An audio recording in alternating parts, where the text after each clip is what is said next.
Welcome to CrashRacer. Today we're playing Wreckfest and we're going to be having a go at the latest weekly challenge, which is this time attack here. So in this one we're going to be racing the Rocket RX around the Motorcity Circuit, and we need a time of 1 minute 34 or better for a gold trophy. And this challenge is always a tough one because there's quite a unique issue with the penalties, shall we say, but we'll get into that in a second. So I'm going to use manual gears for this one, give that a go, and half off half. And for the tuning settings I'm going to go with 5351. Okay, into the challenge then. Just one lap around this circuit. Fastest lap is what we need. 1 minute 34 or less needed for the gold trophy. Of course, a lot of clicking of the buttons with this one because I've decided to use manual gears. I've got the change up and change downs to do, of course, as well as the accelerate, the brake, and a little bit of handbrake every now and then to get me around some of these corners.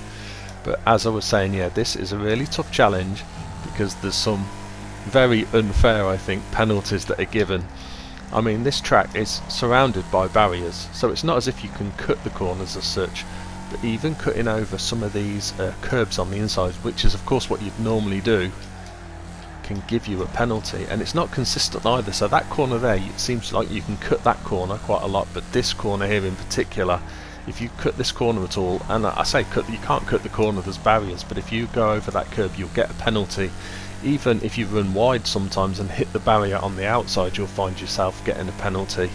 Down the long straight then, got to get the brake in right here, and again turn in, and again you've got to be careful because you get a penalty if you run wide onto those curbs on the outside through this easy little chicane, and now onto this final chicane. And funnily enough, you can cut this enormously without any penalty whatsoever, so it's a bit of a strange one.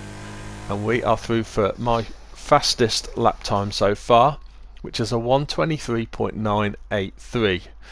I'm not sure that's a great time. I've got a feeling that there's another couple of seconds in there, but it's very hard, as I say, with the penalties to actually put a totally clean lap together. So best of luck for all your attempts on this one. Hope you manage to get some really good times, and see you soon.